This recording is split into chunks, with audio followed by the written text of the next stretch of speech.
Complete అవుతుంది దాన్ని కూడా కట్టమని విజ్ఞప్తి చేస్తాం. రైట్ పొరెడ్డి గారు, అంటే ఇక్కడ 2-3 ఇష్యూలు, అంటే అధికారంలో ఉన్నప్పుడు మనం ఏం చేసాం, ఇప్పుడు అధికారంలో ఉన్నవాళ్ళు ఏం చేస్తున్నారు, అంటే ఎవరైనా అంతిమంగా ఎవరైనా కేంద్రంలో ఉన్న మీతో సహా, అంటే మీకు కూడా ఇది కేంద్రంలో ఉన్న ఇక్కడ లేకపోవచ్చు, కానీ మా అధికారంలో ఉన్నప్పుడు ఇది చేస్తాం, ప్రతి మేనిఫెస్టోలో ప్రకటిస్తారు, అవి ఫేజర్ మేనర్లో వాళ్ళు ఇచ్చిన హామీల్ని వాళ్ళకున్న టెన్యూర్ 5 సంవత్సరాల లోపల దాన్ని ఫుల్ఫిల్ చేయాలి అనేటువంటిది ఒక టాస్క్. అన్ని సంవత్సరం లోపల చేయకపోవచ్చు, 6 నెలల లోపలే చేయాలనేటువంటిది మేనిఫెస్టో, అంటే అది 5 సంవత్సరాలకు సంబంధించినటువంటి కాల వ్యవధికి సంబంధించినటువంటి అంశం.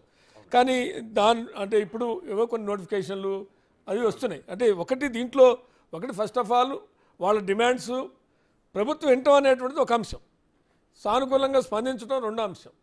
ఇక ఇవి 2-3 అంశాలు ఉన్నాయి. దీంట్లో వాళ్ళు క్లెయిమ్ చేసుకునేది ఏంటి, కనీసం మేము వినటానికైనా ఉన్నాము, అసలు వినటానికి కూడా ఇష్టం లేని వాళ్ళు మమ్మల్ని తప్పుపడతారా, అసలు ఈ 10 ఏళ్ల కాలంలో ఎవరినైనా లెక్క చేశారా, వాళ్ళు అణిచేశారు, ఎవరైనా పోయారా, మేము పోయినాం, అంత నిరసన మధ్య కూడా మేము పోయి వాళ్ళతో సంప్రదింపులు చేసామని క్లెయిమ్ చేసుకుంటున్నారు.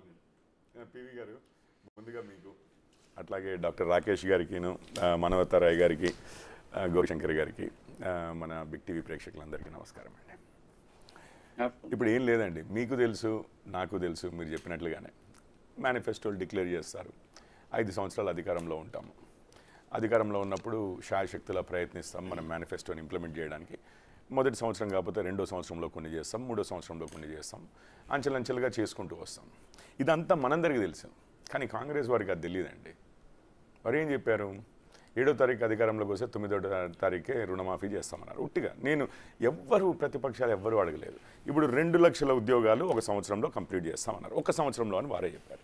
జూన్ 2వ తారీఖు స్పెసిఫిక్ డేట్స్, సోనియా గాంధీ గారి పుట్టినరోజు ఒకటి, దాని తర్వాత తెలంగాణ ఆవిర్భావ దినోత్సవం ఒకటి, దాని తర్వాత హైదరాబాద్ లిబరేషన్ డే అని అంటాం కదా ఆ రోజు.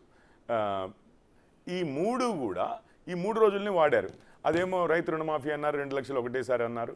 దాని తర్వాత ఇప్పుడేమో జాబ్ క్యాలెండర్ జూన్ 2కి ఇస్తామన్నారు. దాని తర్వాత సెప్టెంబర్ 17th రోజు ఈరోజు జాబ్ క్యాలెండర్ ఇచ్చేసి ఎగ్జామ్లు కండక్ట్ చేసి ఈ 3 నెలల్లోనే జూలై, ఆగస్ట్, సెప్టెంబర్ కల్లానే అపాయింట్మెంట్ లెటర్లు ఇస్తామన్నారు. సో ఇవన్నీ కూడా మనకు తెలిసిన ఇది ఏదో అంటే కష్టాలు, ఎలక్షన్లు ఉంటాయని కూడా, ఎంపీ ఎలక్షన్లు, లోక్సభ ఎలక్షన్లు అంటున్నారు. అది లోక్సభ ఎలక్షన్లు ఉంటాయని ఇప్పుడు కాదండి, 5 ఏళ్ల నుంచి తెలుసు మనకి. పోయినసారి మేలోనే జరిగాయి, ఈసారి ఏప్రిల్ మేలలో జరిగాయి, ఈసారి ఏప్రిల్ మేలలో జరుగుతాయని మనకి తెలుసు. కానీ మనకు తెలియంది ఏదో కాంగ్రెస్ వారికి తెలిసినట్లుగా రేవంత్ గారు అయినా కానీ, ప్రియాంక గాంధీ గారైనా ఈ యూత్ డిక్లరేషన్ చేసి స్పెసిఫిక్ డేట్స్ ఇచ్చారు. ఆ రోజు వారికి తెలుసు, ప్రియాంక గాంధీ గారు నేషనల్ లీడరు, సరే రేవంత్ రెడ్డి గారు అంటే ఎంపీలది పట్టించుకోలేదేమో, ఓన్లీ అసెంబ్లీ వాటిలో మునిగిపోయి డేట్లు మర్చిపోయారు అని అనుకోవడానికి వీలు లేదు. ప్రియాంక గాంధీ గారు వచ్చారు, వారు నేషనల్ ఎలక్షన్సే కదా వారు చూసేది, వారికి తెలుసు ఏప్రిల్ మేలలో ఎలక్షన్స్ ఉన్నాయని. అయినా కానీ అప్పుడు ఒక 2-3 రోజులు మోడల్ కోడ్ ఉంటుంది అనేది ఈ సంవత్సరం ఏం మొదలు పెట్టలేదండి ఎలక్షన్ కమిషన్.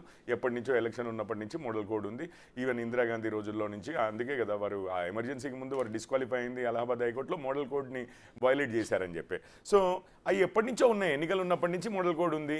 ఎన్నికలు ఎప్పుడు వస్తాయో మనకు తెలుసు, అందులో 3 నెలలు పోతాయని తెలుసు. కానీ స్పెసిఫిక్ డేట్స్ ఇచ్చారు కదా, ఆ డేట్స్ గురించి అడగడం అనేది తప్ప కాదా? సరే, ఓకే, 10 సంవత్సరాలు బీఆర్ఎస్ వారు చేయలేదు అని చెప్పి ఒక మాట అన్నారు.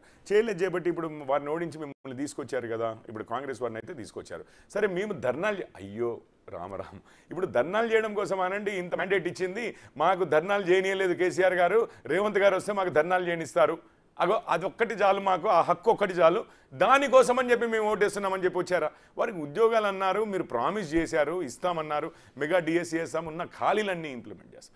ఈరోజు సరే, అది వెల్కమ్ స్టెప్పే. 10 మంది పిల్లలు ఉంటే మినిమం ఒక టీచరు, అంతకంటే ఎక్కువ ఉంటే 2 రేషియో పెట్టేసి, అది చాలా వెల్కమ్ మూవే, హర్షణీయం. కానీ అసలు మెగా డిఎస్సీ ఇప్పుడు ఎంప్లాయ్మెంట్ గురించి మాట్లాడుతున్నాం కాబట్టి ఉన్న ఖాళీలన్నీ భర్తీ చేస్తామన్నారు. ఎన్ని ఖాళీలు ఉన్నాయి? 10,000 వేలల్లో ఉన్నాయి. మరి అవన్నీ భర్తీ చేస్తామని మీరు ఇచ్చినవే. నేనేమంటున్నానంటే మొదటి క్యాబినెట్ సమావేశంలోనే మెగా డిఎస్సీ అన్నారండి. ఈ ప్రాబ్లమ్స్ అన్నీ ఎక్కడొచ్చాయి అని అంటే, ఈరోజు మీరు చెప్పిన ఆర్గ్యుమెంట్తో నేను ఏకీభవించి ఉండేవాడిని. సార్, ఇప్పుడు మేనిఫెస్టోలో పెట్టాము, 6 నెలలు కూడా కాలేదు కదండి, 1 సంవత్సరమో 2 సంవత్సరాలు పడుతుంది కదా అంటే, నా అవగాహన కూడా అట్లాగే ఉండేది. బీజేపీ వాళ్ళు మేమన్నా చెప్పినా కానీ నేను అట్లాగే అని అనుకునేవాను. కానీ స్పెసిఫిక్గా మీ అందరికీ ఏమి తెలియదు. అప్పట్లో కూడా మన మిత్రులు, కాంగ్రెస్ నుంచి వచ్చిన మిత్రులు కూడా మీ ముందే పివి గారు చాలాసార్లు డిబేట్లు అయ్యాయి.